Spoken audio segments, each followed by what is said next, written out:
Hello and welcome to Always Bored, Never Boring. The new HeroQuest core set First Light is looming on the horizon, promising a more accessible way for players to get started. We are looking at a smaller box with a lower price point and fewer components for a less intimidating first step into dark dungeons for young adventurers. Personally, I think the original HeroQuest core set is already a damned good introduction. The rules are simple, and I can't think of any other dungeon crawler that is as easy to set up. Simply hand each player a character sheet, put down a staircase and a doorway for the first room, place your hero miniatures on the staircase, and start rolling dice. But I do see the value in an even more accessible starting point, something that feels more casual, affordable, and relatable. And I think First Light is going to be valuable as much as anything because it's retailer friendly. Smaller games take up less shelf space or warehouse space, which means you can get more copies into retail stores where the lower price point will catch the eye of more casual shoppers. Additionally, storage and shipping costs are reduced, which benefits stores with an online presence. Ultimately, I think that's going to see an uptick in new players as the game appears on more shoppers' radars. But I do think First Light has a challenge ahead of it. It is walking in the footsteps of a spectacular core set, a game system that offers immense variety, stunning table presence, and an exciting campaign to play through. Avalon Hill have said the new core set will boast new missions, and I think we can safely assume that means a brand new campaign rather than a retooling of the existing core set campaign. And that got me thinking, how are Avalon Hill going to approach this challenge? Because I consider the original HeroQuest campaign to be almost perfect in how it introduces the characters, the world, and the escalating threat of Zargon's return. I have always said HeroQuest feels like a Saturday morning cartoon, and the campaign reflects that, balancing one-off adventures, villains of the week, recurring enemies, and a gradually revealed overarching story culminating in a thrilling 3-part end-of-season spectacular that opens the doorway to countless more adventures. So, while we wait for more news on First Light, I thought I would take a deeper dive into the plot of the HeroQuest core campaign and talk about why I think it's so darned good. Before we start, it is worth noting, I have already done a video about the first quest in the campaign, how it's different in different editions, how Avalon Hill have made free alternatives, and which quest I think is the best to start with, so I'm not going to cover all of that again. I will link to that video in the description below. Today we are just going to be looking at the quest exactly as it's presented in the latest core set. And yes, there are heavy spoilers ahead.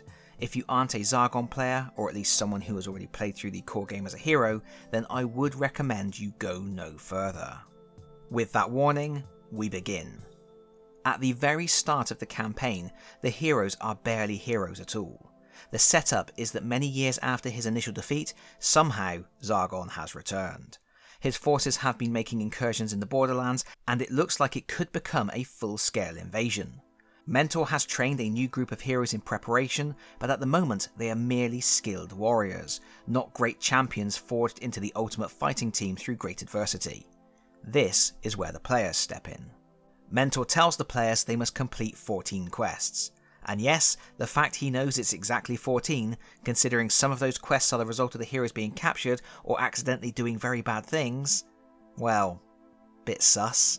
Yes, Mentor has access to Lore Tome, but if it's that accurate, maybe you might want to let everyone else in on the secrets, boss. And yes, I know that Mentor telling the heroes there are 14 quests is letting the players know the rules of the game through fluffy in-world dialogue, but I still think it's funny. So the first mission the heroes undertake is the Trial, which is supposed to represent the culmination of their training. There are mixed opinions on whether the Trial is the best way to start a campaign, as it is tough. But it does showcase most of what the game has to offer, giving Zargon a chance to use almost all his monsters and furniture to really show off the game in an exciting way. From a storytelling perspective, it does work well. It's a brutal final challenge, a chance for the heroes to show they have learned well. If they succeed, it just means Mentor has set them on the right path and they are ready to go on some real quests. If they lose, that's almost better.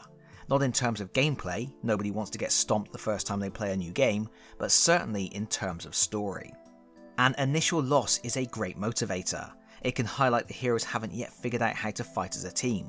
It can show them they still have much to learn, and it's truly their most important lesson, something to make them realise that here in a training environment, Mentor can save them in defeat, but once they are out in the wild facing Zargon, they are truly on their own and there are no second chances.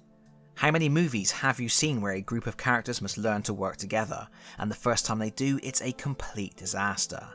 Only through that first failure do they understand the importance of the team and the seriousness of their situation. An early setback promotes caution and lets players know the gloves are off, and that can generate some interesting tension. But with that first mission out of the way, the heroes get a shot at doing something heroic. Sir Ragnar, one of the king's most powerful knights, has been captured by the Orc Warlord Ulag, and the heroes have to rescue him. From a plot point, this is a fantastic way to get the ball rolling. A rescue mission is easy to understand and puts everyone in the heroic mindset. You have a clear objective, there's no grey areas, and it even manages to sidestep the damsel in distress trope.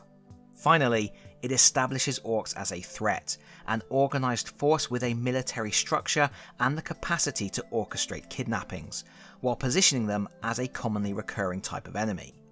Every series needs that one type of minion that is always turning up to cause problems, and for HeroQuest, it's those pesky greenskins. Interestingly, the story text never defines if Ulag is working for Zargon, but his choice of victim is telling. It's a subtle hint. A play has been made to undermine the king's military might.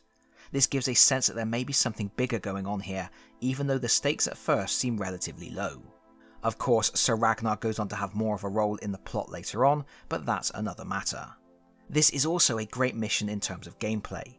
It teaches the heroes that just because they can explore an area of the board, it doesn't mean they have to, or even should. It also stresses the importance of searching for secret doors, as Ragnar's prison is concealed. Quest 3 is Lair of the Orc Warlord. Having rescued Sir Ragnar, the heroes have been ordered to hunt down Ulag and slay him. This is far less heroic. You can frame this mission as a preemptive attack being the best form of defense, removing the Orc menace before it strikes again. But you can just as easily see it as an act of revenge, and revenge rarely feels heroic. This is a very clever move in terms of advancing a plot. It creates a sense of continuity with the previous mission, reinforcing the idea that these missions are not happening in isolation, but are in fact part of a structured campaign in a world where there are consequences. And indeed, there will be consequences. This mission could almost be seen as a misstep in the hero's career, a mistake that will eventually come back to haunt them.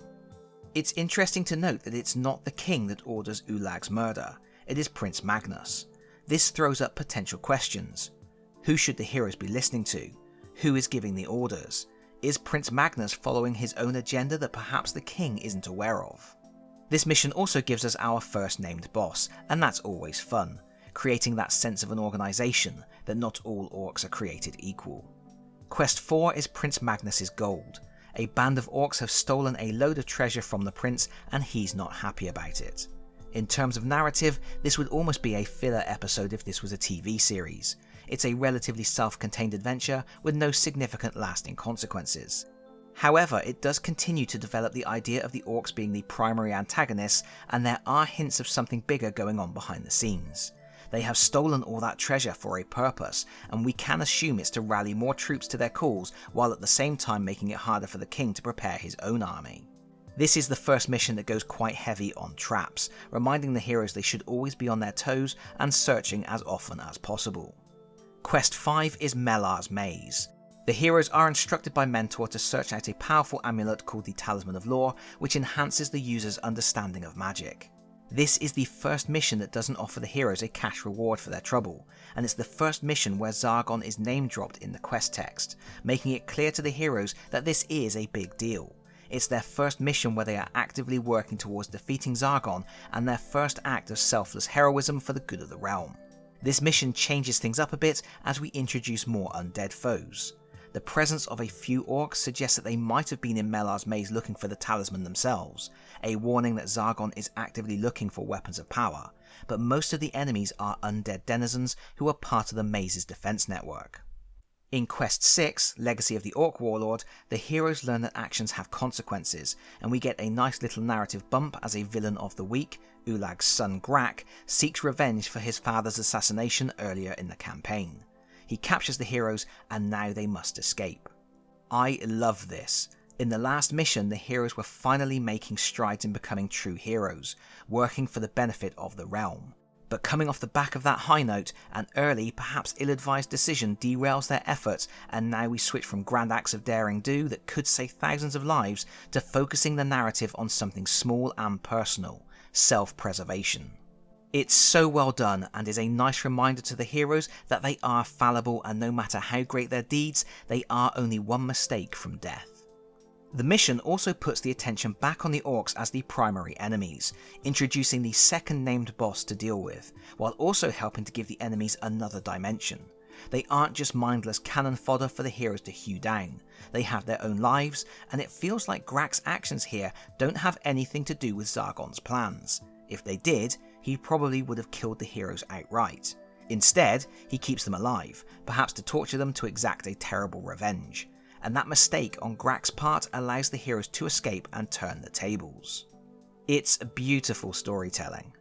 Quest 7, The Lost Wizard, is another mission that hints terrible dark forces are growing. The king's wizard, Wardoz, has gone missing. The heroes are sent on a mission to find him, and during that mission they will discover he was consumed by dread magic and turned into a zombie. This should be a wake-up call for the heroes. Someone very close to the king was corrupted, and that could have been bad news for the realm. Why was the wizard experimenting with dread magic? Was he looking for a way to defeat Zargon, fighting fire with fire, or had he been lured to the dark side with promises of awful power? As a side note, I really like that this mission is devoid of greenskin foes. The heroes are only facing undead enemies. This reinforces the narrative and prevents enemies from feeling like they have been placed in missions without thought or care.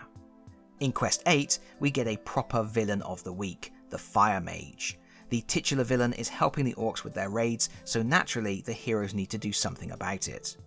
There really isn't much to say about this mission, except it does have a neat gimmick where the heroes meet the Fire Mage almost immediately, but he runs away, only for the heroes to face him a second time later on.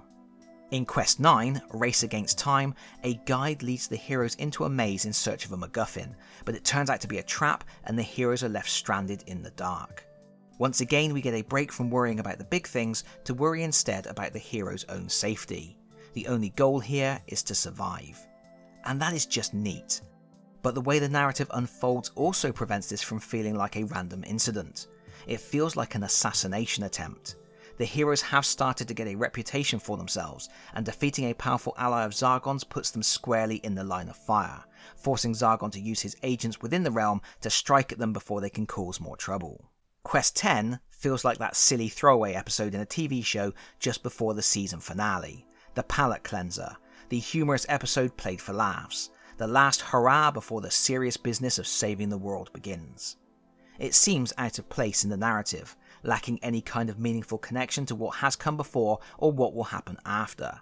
The heroes have heard about a castle of mystery where they may find great riches. Unfortunately, the gold is all fool's gold and the heroes leave empty-handed. So, perhaps its positioning here is more meaningful than it first appears. It is a cautionary tale, a reminder for the heroes to stay true to their course, to be honourable and to avoid temptations and distractions. I think that's a nice way of looking at it. From a mechanical point of view, this is also a very memorable quest. It shows what you can do within the limitations of the HeroQuest board, as it involves heroes being teleported randomly between rooms. As a result, often the heroes will get separated, making this quite a dangerous mission. And again, this almost feels like a final reminder to them that they should always work together as they go into the final stages of the campaign. Evidence that they are stronger as a team. Quest 11 is Bastion of Dread, which feels like the culmination of the heroes' battles with the menacing orc forces. The king commands them to infiltrate the orc stronghold and thin their ranks. This is a concerted strike on Zargon's forces, and probably the most openly hostile action the heroes will take throughout the whole campaign. One of the neat touches in this quest is the Dread warrior leading the orcs has a magic sword called Orc's Bane. That's a clever way of hinting at how Zargon keeps some of the more unruly minions in line. Position a few Dread warriors in their ranks, and make sure those warriors are armed accordingly to ensure they can keep control of the rabble. Interestingly, the heroes' efforts aren't good enough, and at the beginning of Quest 12, we are told that war with the Eastern Orcs is brewing anyway. The king needs to unite all the lands against them, but for that he requires the Star of the West, which is situated in Barack Tor, the final resting place of the Witch Lord. This is the first chapter in a 3-part season finale, which I think is a wonderful narrative structure. The heroes have had 11 quests to work together. Mainly those have been slightly disjointed adventures, but they were always housed within this greater story arc of Zargon raising an army of orcs. Now the heroes are pressed to undergo a mission that could sway the battle in favour of the king. All their training has led to this. And they are about to really cock things up. They accidentally wake up the Witch Lord and have no choice but to flee from him. The mission ends in complete failure, a crushing 3rd act teardown. If the heroes thought they were awesome and could do no wrong, now they know better. It's a classic story structure. The heroes must experience darkness before the light. They must endure a moment of hopelessness that galvanizes them to put everything on the line for the final battle. It also cleverly adds human drama and personal stakes to proceedings. If the game suddenly introduced the Witch Lord, the heroes would just have a new boss to fight. But this boss has returned directly because of their actions. They want to defeat him not just because it will be mud in Zargon's eye, but because they feel a responsibility to do it. One special note about this mission though. If the heroes find the secret door in the very first room, they can immediately locate and waken the Witch Lord. I recommend making that secret door impossible to find from that side, thus forcing heroes to go through the dungeon only one way, which eventually loops back so they find the Witch Lord only moments before they are able to escape by the stairway through which they entered. Having well and truly messed things up, in Quest 13 the heroes go in search of the Spirit Blade, the only weapon that can kill the Witch Lord. There's not much to say about this mission, it's a standard fetch quest, but it provides a great sense of escalating stakes. If the heroes fail here, the Witch Lord will raise an army of undead to fight alongside Zargon's orcs. But if they succeed, they can begin Quest 14, Return to Barack Tor, which is a classic showdown. The heroes hunt the Witch Lord to put an end to him for good. The stakes are made clear.